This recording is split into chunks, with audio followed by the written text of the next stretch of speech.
Pada pekan kedua Januari 2024 ini akan ada IPO dari sebuah hotel yang ada di kota Kudus, Jawa Tengah, teman-teman. Nah, semenarik apa IPO-nya dan apa saja isi prospektusnya? Yuk kita bahas. Halo guysku, Bang Tusa update di sini. Selamat datang dan selamat bergabung kembali saya ucapkan teman-teman. Kali ini masih dalam pembahasan IPO Januari 2024 ya. Nah, ini merupakan saham ke-8 yang sudah ngantri di Bursa Efek Indonesia untuk IPO di Januari 2024. Dan menurut informasi dari Bursa Efek Indonesia, teman-teman, tahun 2024 ini akan ada sekitar 230 saham IPO ya. Nah, ini sudah ada 8, artinya akan ada sekitar 222 lagi saham IPO yang akan masuk Bursa Efek Indonesia. Dan ini sepertinya akan membuat IHSG kita akan jauh lebih ramai ya guys ya, seperti itu. Oke, langsung aja teman-teman, kali ini kita akan bahas PT Gripta Putra Persada Tbk dengan kode sahamnya GRPH.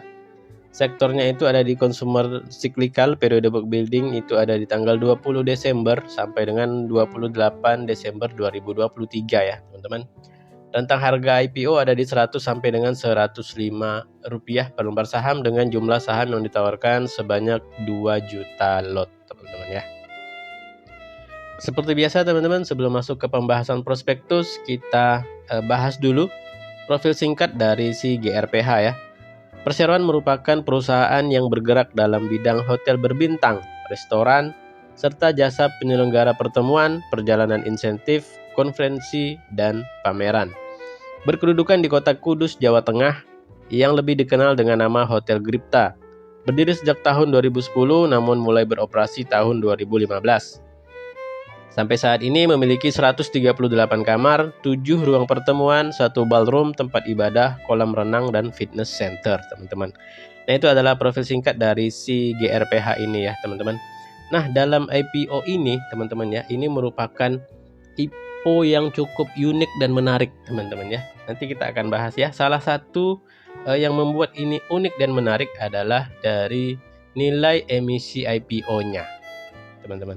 Nilai emisi IPO-nya kecil banget teman-teman, bahkan mengalahkan emisi IPO papan akselerasi loh. Nah, oke. Ya, kita akan langsung saja bahas ke dalam prospektus dari GRPH ini ya. Tapi seperti biasa teman-teman, tak bosan saya ingatkan, disclaimer video ini saya buat sebagai media informasi dan edukasi kepada teman-teman sebagai bahan pertimbangan ya. Mungkin teman-teman ada yang tidak ada waktu atau malas baca prospektus yang tebal ya, teman-teman bisa saksikan video saya sampai selesai untuk setiap pembahasan IPO-nya. Seperti itu ya. Tidak ada ajakan paksaan atau ancaman untuk membeli saham IPO tertentu. Semua yang saya sampaikan bersumber dari prospektus perusahaan, teman-teman. Oke, langsung saja kita akan masuk ke dalam pembahasan prospektus dari GRPH. Oke, teman-teman, kita lihat dulu di sini ada indikasi jadwal IPO dari Gripta Hotel ya. Masa offeringnya itu ada di tanggal 12 sampai 16 Januari 2024 dan akan listing di Bursa Efek Indonesia pada tanggal 18 Januari 2024. Dengan penjamin emisi efek atau underwriter teman-teman itu adalah PT Elite Sukses Sekuritas ya, dengan kode broker SA. Nah, si SA ini teman-teman dia itu selalu mengawal saham IPO papan akselerasi ya teman-teman, sedangkan GRPH ini nantinya akan masuk ke dalam papan pengembangan. Jadi untuk GRPH bisa jadi akan jadi saham papan pengembangan pertama yang akan dikawal si Elite atau SA. Nah, untuk historis atau track record di saham akselerasi yang dikawal oleh Elite ini kurang bagus ya teman-teman. Terakhir dia mengawal saham IPO Lopi itu berhasil ARB teman-teman ya, ARB 4 kali ya. Kemudian mengawal saham IPO RCCC ini juga kurang bagus ya teman-teman. Tutup di zona merah juga ya ARB ya teman-teman untuk IPO-nya RCCC. Kemudian selanjutnya sebelumnya lagi dia mengawal saham IPO NINE. Ini juga hancur guys ya, dibanting. Ini kalau nggak salah ARB sampai dengan 5 kali ya teman-teman. Nah, itu adalah historis atau track record dari si Elite Sukses Sekuritas dalam mengawal saham IPO papan akselerasi ya teman-teman. Jadi sangat-sangat mengecewakan lah ya untuk CSA ini dalam mengawal saham IPO. Oke, selanjutnya kita bahas adalah struktur IPO ya teman-teman dari GRPH. Dalam IPO ini sebanyak-banyaknya 200 juta lembar saham atau mewakili 20% dari modal yang ditempatkan dan disetor penuh dengan nilai nominal Rp25 per lembar saham. Kisaran harga penawaran Rp100 sampai Rp105 per lembar saham dengan nilai emisi IPO sebanyak-banyaknya Rp21 miliar saja teman-teman ya. Nah, untuk kisaran harga IPO-nya ini menurut saya tidak terlalu jauh ya. Jadi menurut saya kemungkinan besar bisa deal atau bisa final di harga Rp100 ya. Kemudian untuk emisi IPO-nya ini kalau yang saya ikuti ya, sepertinya ini adalah nilai emisi IPO terkecil untuk rentang 2 tahun terakhir ya teman-teman. Karena yang pernah saya ikuti, yang pernah saya bahas itu paling kecil di kisaran 50 miliar sampai 60 miliar untuk nilai emisinya, dan itu pun papan akselerasi. Ini papan pengembangan tetapi emisinya kecil sekali ya, cuma 21 miliar rupiah. Kemudian dalam IPO ini tidak ada waran ya teman-teman, hanya induknya saja. Nah, menurut saya mungkin kalau dikasih waran sebagai pemanis, ini mungkin IPO-nya akan rame ya teman-teman, diserbu oleh para IPO hunter. Seperti itu teman-teman. Oke, kita lanjut. Di sini adalah struktur permodalan dari si GRPH ya teman-teman. Cuman ada 2 ya. Pengendalinya itu adalah PT Mulia Jaya Palma. Kemudian diikuti oleh perorangan di sini ya, Samuel Jeffrey Kristiawan. Kemudian masyarakat di porsi paling bawahnya teman-teman. Seperti ini adalah struktur permodalan. Nah, di sini ada keterangan mengenai lock up period ya teman-teman. Untuk pemegang saham lama itu akan di lock up selama 8 bulan setelah GRPH listing di Bursa Efek Indonesia. Oke, selanjutnya kita bahas kebijakan dividen dari IPO-nya GRPH ini ya teman-teman. Perseroan berencanakan akan membagikan dividen sekurang-kurangnya sekali dalam setahun. Dan perseroan berencana membagikan sebanyak-banyaknya 30% dari laba bersih mulai tahun buku 2023 yang akan dimulai pada tahun buku 2024 teman-teman ya. Jadi dia baru IPO langsung akan membagikan dividen 30% kepada para pemegang saham teman-teman. Oke teman-teman, selanjutnya adalah kita bahas penggunaan dana IPO dari GRPH. Seluruh dana hasil penawaran umum setelah dikurangi biaya emisi akan digunakan perseroan dengan rincian sebagai berikut. Yang pertama, sekitar 48,76% akan digunakan untuk peningkatan sarana hotel dengan rincian sebagai berikut. Yang A, sekitar 77,45% akan digunakan untuk pembelian perlengkapan kamar hotel. Yang B, sekitar 9,84% akan digunakan untuk pembelian perlengkapan ruang meeting hotel. Kemudian yang C, sekitar 6,32% akan digunakan untuk pembelian alat-alat kebugaran dari si GRPH ini ya teman-teman. Kemudian yang D, sekitar 5,65% akan digunakan untuk pembelian satu kendaraan roda 4 guna fasilitas pengantaran tamu hotel. Kemudian yang E, sekitar 0,74% akan digunakan untuk pembelian peralatan dapur dari Hotel Gipta, teman-teman. Nah, kemudian penggunaan dana IPO yang kedua sekitar 4,13% akan digunakan untuk pembuatan 4 gerai beserta dengan pembelian peralatan gerai tersebut.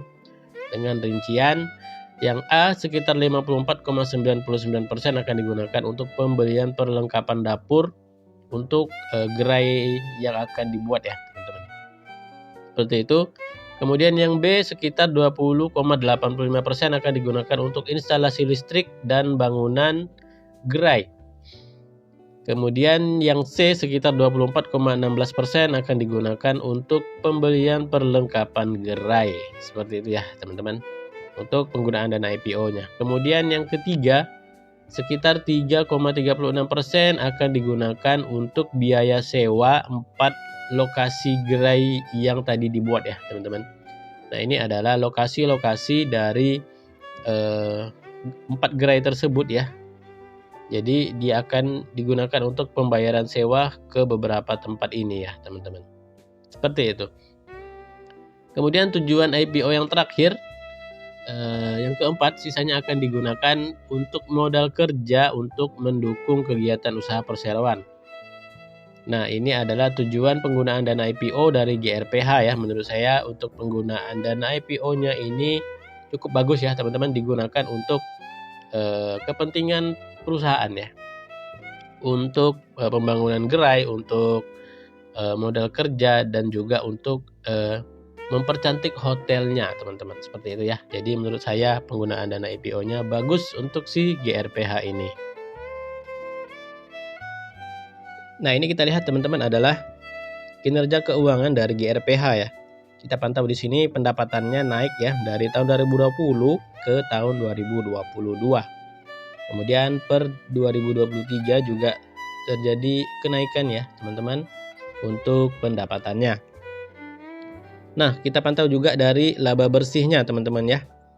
Sempat minus teman-teman ya di tahun 2020 di 864%, kemudian 2021 sedikit ada peningkatan walaupun masih minus ya teman-teman. Kemudian per 2022 ini yang langsung naik ya teman-teman untuk laba bersihnya.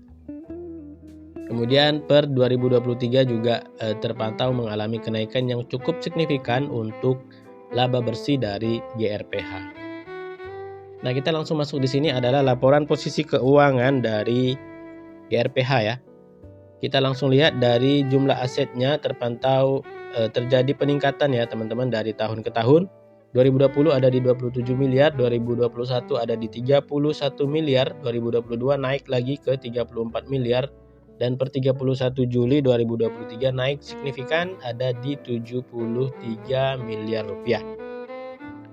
Kita lihat juga dari segi hutang atau liabilitas di sini terpantau menurun ya dari tahun 2020 ada di 29 miliar, 2021 naik ke 33 miliar, 2022 naik lagi ada di 35 miliar dan per 31 Juli 2023 langsung turun drastis teman-teman.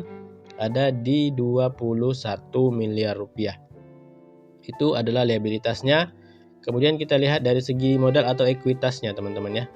Ekuitasnya dari tahun 2020 ini sempat minus ya 1,6 miliar. Kemudian 2021 minus lagi 2,1 miliar. Kemudian 2022 minus tapi sudah cukup kecil minusnya ada di 706 juta rupiah.